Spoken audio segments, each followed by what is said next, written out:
New drone video showing cars stranded in Tampa floodwaters after Hurricane Milton hit.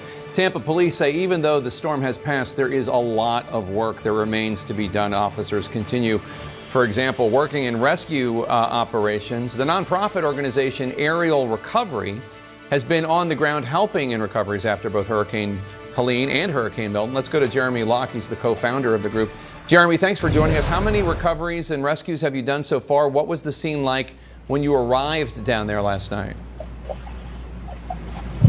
Yeah, last night, I mean, anytime you're actually in the heart of the hurricane, it's very intense. As I'm sure a lot of residents in the Florida and southeastern United States can talk in the last couple of weeks, especially. But I mean, it was really intense. It's dark, it's rainy, it's super windy, and fortunately, we were able to get out there and get into Tampa, and we were able to rescue 7 individuals who found themselves in a very bad situation last night. How does your team know how to find the people who need help?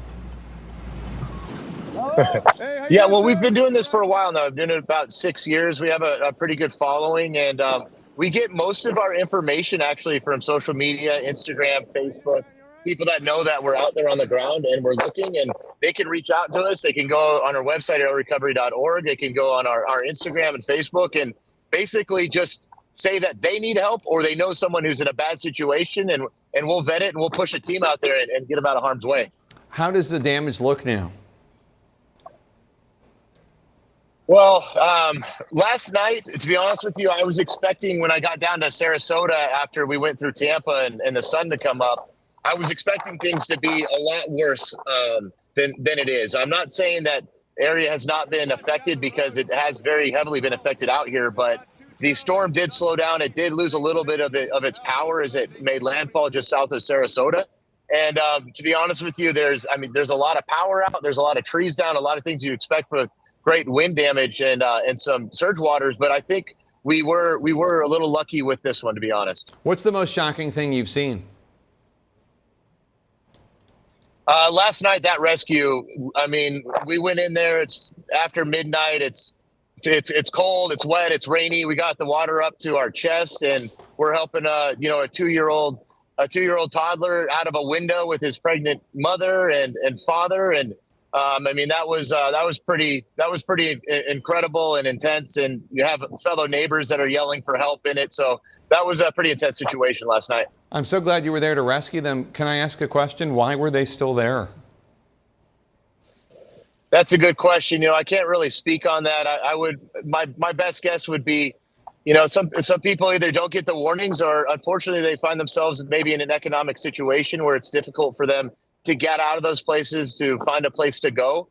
But for people like that for whatever reason can't get out there, we'll go try to help and find you. But we absolutely encourage when those evacuation orders are put in, do your absolute best to get out of there. Yeah, thank God you were there. Last week you were in Asheville, North Carolina, helping victims of Helene. Now you're in Florida, victims of Milton.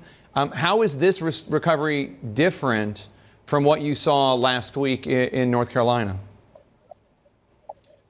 Well, that storm, Helene, as it made landfall, we were actually in Tallahassee as it made landfall. And our kind of MO is we follow these things. We'll hunker down and we follow behind them. And Helene was interesting because normally you see the vast amount of damage right there where it makes landfall, and it kind of dissipates as it goes through. But I mean, North Carolina, Eastern Tennessee, that was absolutely devastated by the floodwaters. And that storm actually was worse as it went farther inland. So you normally don't see that. What is it like personally? What's the toll on you? I mean, obviously you're doing such good work, but you see so much destruction, so much death in some cases, I'm sure. Yeah, it is difficult, but I spent 20 years in the Army, and most of my team are, prior special operators, prior veterans, and we do spend a lot of our time out there deployed and working and following orders, and we see a lot of people that are put in harm's way, that are vulnerable and need help, and sometimes we can't help them overseas. But what we get to do now is we get to focus on the human beings, we get to focus on the humanitarian operations, and it actually, to be honest, it's difficult, but it is such a great feeling to be able to go out and just serve our brothers and sisters out there all over the world. It's so amazing that you and your brothers and sisters are doing this. It's not surprising that so many of you are veterans. I wonder if you ever think to yourself, The government should be doing this. That's what our tax dollars go for. Yeah, I do think that. But we were going to go out there and we augment them, right? Like the government can only do so much, and we are the people, right? It's our responsibility to take care of our country as well.